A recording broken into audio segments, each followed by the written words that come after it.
What's up, everybody? It's your favorite sensitive subject's favorite nerd, and today we are looking at the Gigapower Sludge, or as Gigapower refers to him, Gravitor. This is on loan to me by a gentleman who I believe's name is Darren. He hit me up on Instagram and asked if I'd be interested in taking a look at it. I said absolutely. If you get a chance, check out his website, www.digitaldarren.com. He has a podcast covering sports, music, pop culture, etc., etc. And I believe he's from the A-Town Down, for you Southern folks that are into such things. I'd have to admit I'm an Outcast and kind of Dungeon Family fan, but outside of that, I don't celebrate too much. I guess I like Luda as well. But anyway, the last time I looked at a Gigapower product, it broke in my hands. That's after looking at the first Gigapower product that I had the opportunity to check out, which I actually bought at the time, I've since sold, which was the Snarl, which I liked a lot. Slag didn't do much for me, and now we have this guy. I'm anxious to take a look at it. I'm anxious to get into some real final thoughts on this one. I'm going to compare it to the Sludge a little bit from Fans Toys. We'll showcase it with a couple other bots, but first, accessories.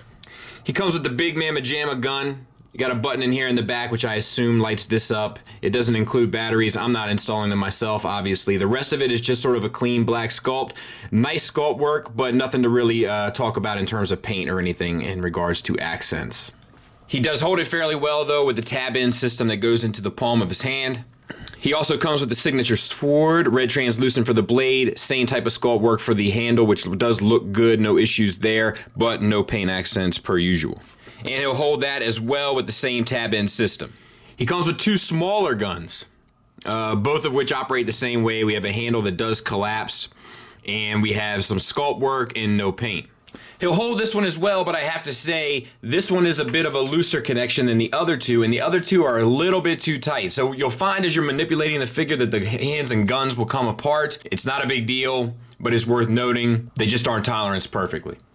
Which brings us to this. He comes with two replacement thumbs, which the only thing I can think of is to hold the weapons better, which it does seem to do if I can get it snapped in properly. Like, that's a much more secure fit. So maybe that was the intention there. I'm not quite sure, but cool enough either way. He comes with an alternate head with red eyes and a more relaxed facial expression. There is a nice silver paint applied throughout, and the sculpt is decent, and that just pops on the ball peg. He comes with all the plastic bits to kind of go over the robot mode, or the dinosaur mode rather, to kind of give it that G1 toy feel, which is not for me, but I think it's a cool accessory to include, especially for a design that seems to be so inspired by the toy. And he comes with two flaming sword effects. It's an orange translucent, and then it gets into a deeper orange, almost a red on both sides. And you can put the sword in and then use the peg system to kind of clamp it all together. I do find it a little interesting that he doesn't come with the foot marks. I think the other two came with the foot marks, but what are you going to do? Aside from not display them all in the fiery foot marks.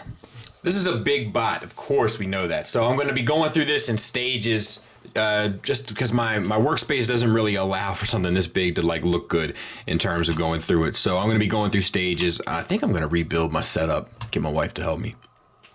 A little family fun time. All right, so the head, as we know, is on a ball peg. The down is fair. The up is fair. Side to side is fine. You can get a little bit of attitude, confused dog look, and so forth. They did sculpt a neck in, which is a nice touch, especially when it's on a ball peg. It's one of the issues I have with having a ball pegged head. But whatever, it's fine, it works fine. My complaint here, the blue eyes look great and the face is painted all well. My complaint here is that if you want the blue eyes, you gotta kind of have the strong emotion of a face, which I kind of feel like they should have done it vice versa. Like the red angry eyes, for lack of a better term, should have been the more emotive face, and then the blue eyes should have been the more stoic face. It's definitely subjective, but it's my opinion on the matter. We have gold paint here with the clear plastic on top, which is what yours will look like if you add the clear extra pieces to the dinosaur mode.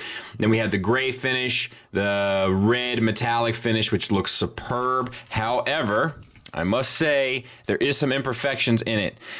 It's all scratched up here and here. It's subtle. You won't really notice if it's on a shelf, and it's a little gummed up around here. It's just something worth noting. It's much better than the Grassers that I had, which was chipping all over the place. This is just a very kind of subtle imperfections throughout. You can see a little bit up here as well, which is hard to do. I get it. And overall, it looks good. It won't bother you, but it's worth noting. Now, to continue on, We have the black and then the silver paint here that finishes through. All the sculpted detail looks great. All of the paint accents look great. And don't get me wrong, the finish looks good as well. It's just something that I'm noticing underneath these harsh lights. Let's look at the arms. We have ratcheted universals. Ratcheted up. You get out to 90 degrees, so that works well. Ratcheted swivel. That's a harder ratchet, and it feels better, but both feel fine. Both feel good, I should say. Gold paint here with the clear plastic over top. That looks fine. We do have a bicep swivel. It's a little tight, I'm guessing, especially when you get to an extreme angle, but overall it's okay. I think it's the paint probably. Then we have a 90-degree elbow hinge. We have the chrome finish on the toes, which look good, or the dinosaur toes rather. And then we have the wrist, which is, if you flatten this piece out, has a swivel, a hinge up, down, and a swivel. Now, the hands are interesting, at least to me. I'm going to get in real quick.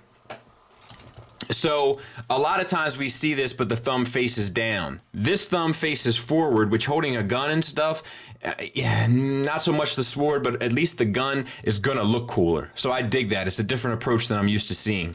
It hinges here at the base of the hand, and then we have 2 additional hinges for the knuckle. All of these knuckles are ball pegged, unfortunately, into the hand, and then we have 2 hinges outside of it. But the hinges are pinned, and the ball pegs are completely covered by both of these plastic pieces, so it doesn't have that floppy feeling that some of the KFC or X-Transbot stuff has, and it allows you to get a little bit of the finger kind of outward movement. So ultimately, it works fine. Same for this side. We have a waist swivel, no problems there. We have the pelvis piece. We have hip flaps so that you can get the articulation. Then we have blue and red paint, which looks great on both sides. The red paint and silver accents look great in the middle piece, let's call it, gents. Easy, lads. And then we have ratcheted universals for hips that get you the full Van Damme. And then if we get these hip flaps up, it should get you the full Monty, but I haven't checked. Ratcheted forward and back for the full Monty. So no issues there. The ratchets don't hold the weight of the legs really, but the legs are heavy, so it doesn't bother me. It's just going to help you. I mean, you're not going to have Sludge pose with his leg out to the front like that. He's holding it at the moment, but you're going to have him in a pose, and the ratchets will help keep the pose, which is what their intent is. So I'm good with that. Thigh swivel's built around the universal, which is my preferred way to do that. A lot of companies do like a cut joint here when they have the universal. I don't understand it. This looks a lot better. Alrighty. The knee. Single ratcheted hinge, really limited on the articulation there. So that's a bit of a bummer. You're getting like maybe half. No, I don't even know if you're getting half, honestly. Stylings wise, the lower legs look great. The shins and calves. Unfortunately, you do have this bulbous sort of kibble here that is true to form with what they're doing. It's not cartoon accurate, but I don't think they're going for cartoon accuracy. I think they're going for kind of toy accuracy. Now, Fans Toys couldn't really hide these either, but theirs is a lot more streamlined than this. This does seem awfully bulbous, but this isn't hateful. It's just something that has to be noted. We have the chrome finish here that looks good. We have the clear translucent piece where it's actually slightly tinted over top of all these sculpted details in metallic blue, red, and yellow paint, I believe, underneath. And then we have the gold toes. Now for the insides, you can see the tail and stuff, and that gives it a little bit of character also. We have a hinge here at the toe, which basically gets your toe tilt, and then this piece, like the cover piece, is on a ball peg, but it doesn't really affect much when you're manipulating the toe. So you get a slight hinge up, and that's it, and then you get the rocker. And the rocker is actually inside of this piece as well, so that's actually pretty smart. Now we have one last thing to talk about, and that is the wings. The wings are impressive.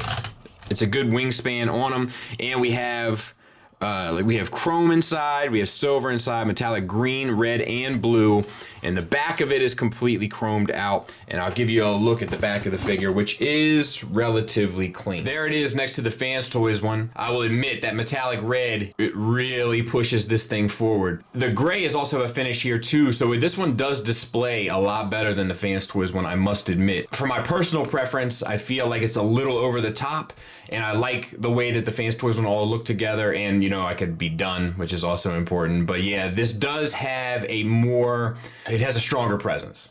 There they both are with Prime. This is one of those things where scale is in the eye of the beholder, so whatever feels best to you. I'm kind of good with either. I just kind of need them to be bigger than Prime. But either way, it should work perfect. Let's start the transformation. Using this bottom claw here, or back claw, pull it forward and then down, which allows you to flip the hand up and then click it all back into place. Same for the other side. Forward, down, rotate in, click back into place. Pull the flap here forward, rotate the head in. Now we'll fix the dyno head. I should also mention the wings do articulate out on a swivel and ratchet forward and back here. I don't think I mentioned that. So lift the head up and out. That'll clear the little cavity that it's supposed to be in.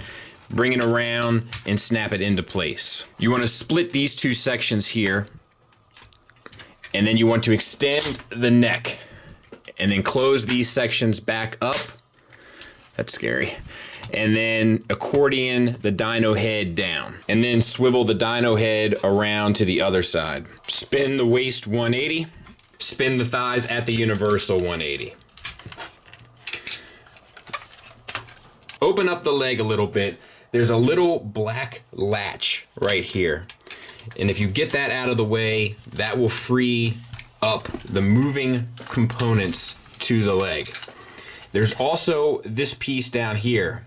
This has a springed clip in it that if you maneuver just right, you can actually get this foot piece here turned out as well. You should be able to move this entire piece out. Open this up. This is just free now, so be mindful of this piece. And then the tail has to flip up, come back on this armature here, and then pull out. This is spring loaded as well. Watch out for your clasp here. And it slides right into that groove and sits in, which I dig. I dig the use of the spring. And then you have this piece, which is on a series of hinges here, and you basically have to unclip and then maneuver to the outside sections, which is like something you just kind of have to feel. It's very difficult to show for review purposes. So make sure that this piece is all the way back. You can fold this back up as you do so.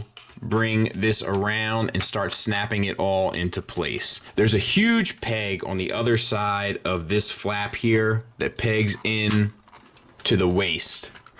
And then all of this lines up and clicks in, which I'm not going to waste your time with.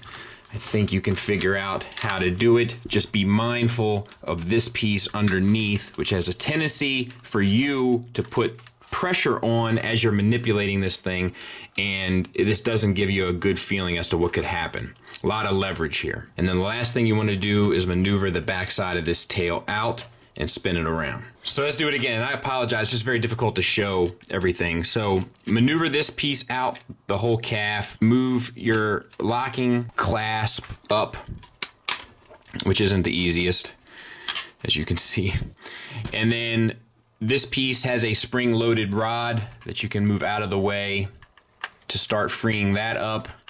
And this piece flips down, and then you can bring this whole piece around. Then you have this, which once again, be careful, be mindful, and then move this arm here all the way to the other side. This is spring-loaded, so pull this out, maneuver your clasp in, rotate here so that this piece has 3 clips that maneuver into the outside.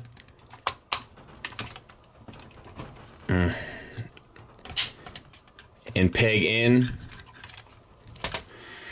And move this out. And now you want to rotate this whole piece. As you do so, bring this around. And when this all collapses, you want these 2 pieces up, this huge peg right here to go into his flank.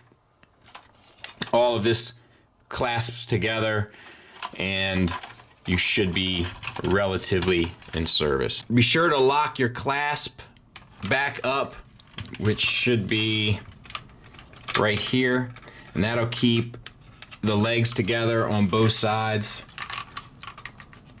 Everything I'm getting ready to tell you is true, but before you do what I'm getting ready to tell you, make sure you have these two pieces down. They are on sliders, like they slide this way, so you want to push them down and then slide to the appropriate sides, and then you can clean it all up, which is what we're getting ready to show. But I had to undo a fair amount of it in order to get that done, so make sure you do this first. You can also try to work on getting this piece around to the other side, and this piece around to the other side, and then you want to start pegging everything in, and it's just a series of tabs on both sides all the way down through the tail. Lift these pieces up here, and then they clip back down into the chrome, and all of this sort of clips together. I'll clean all that up and we'll get a fresh start. And then our final steps: spin the front bicep 180, and it is tight. And then for the back legs, you want to open up this. This is like stuff we've seen before, and pull this rear foot out, close this compartment back up, and then pull the toes out, which I'll probably have to use a tool for because it is very, there we go. They're individually articulated. Oof. There's a little lever right here, but like I'm just afraid to use it because I don't want to scratch the chrome. But let's see. There. Same on this side. Spin the arm out 180. Open this here. Let's see if you can't. I can't get disoriented. There we go. And then pull this back foot out, and then get the toes out.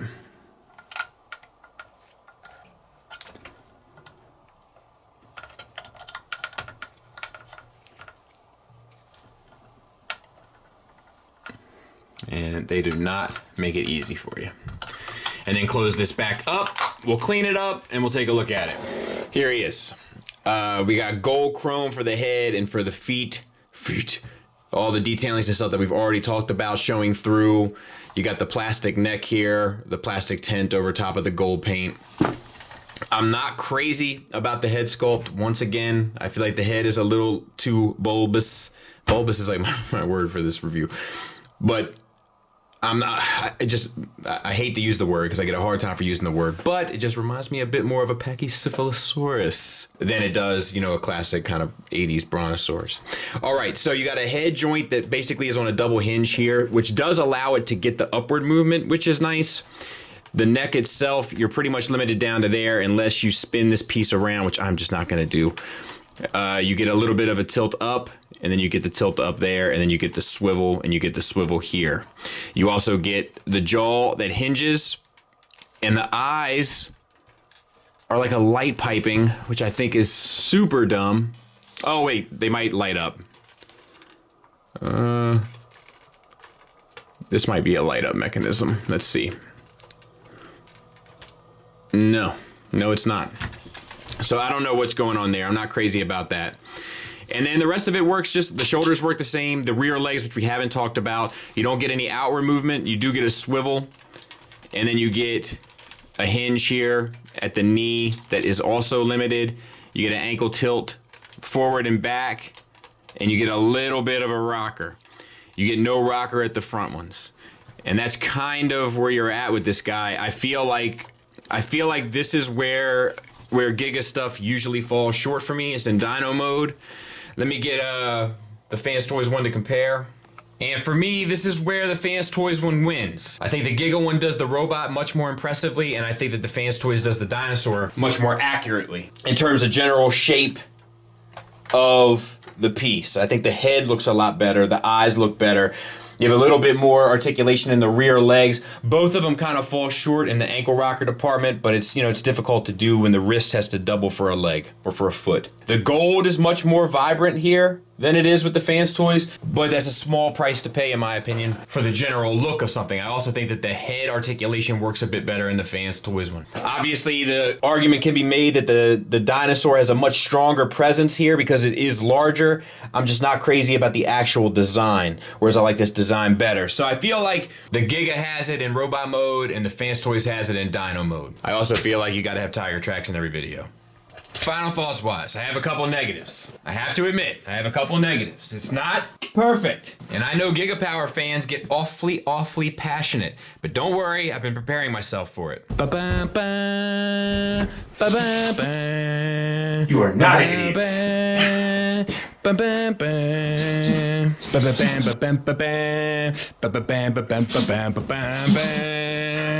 But here they are. I would say that him holding the weapons not perfectly is an issue, but they give you replaceable thumbs, so I'm scratching that one from the list. The knee articulation is a bit limited. It would have been much better had it had a full bend, or at least a little bit beyond what you can get. Obviously, it won't hurt you from getting a dynamic pose, you certainly can, but it is limited, and that knee is pushed to its limits. My other issue is clearance. Clearance in general. There's clearance issues from the wings going over top of the shoulders. There's clearance issues where the wings tab into the neck of the Brontosaurus. So much so that I couldn't even get one completely in when we were looking at dinosaur mode. I was concerned that I was going to chip the chrome, which just wouldn't be worth it. There's clearance issues with the foot plates that end up covering the chest of the Brontosaurus. There's clearance issues throughout. There's tolerance issues, especially in the biceps. And then from a subjective standpoint, I wish that they would have given you a more stoic face for the blue eyes, and I wish they just completely reshaped the Brontosaurus head. Plenty of positives though. The sculpt is great. All the line work and detailings, all that stuff is phenomenal. The paint, outstanding. It really gives it a collector grade finish and looks very strong, especially in robot mode. Articulation, with the exception of the knees, works well,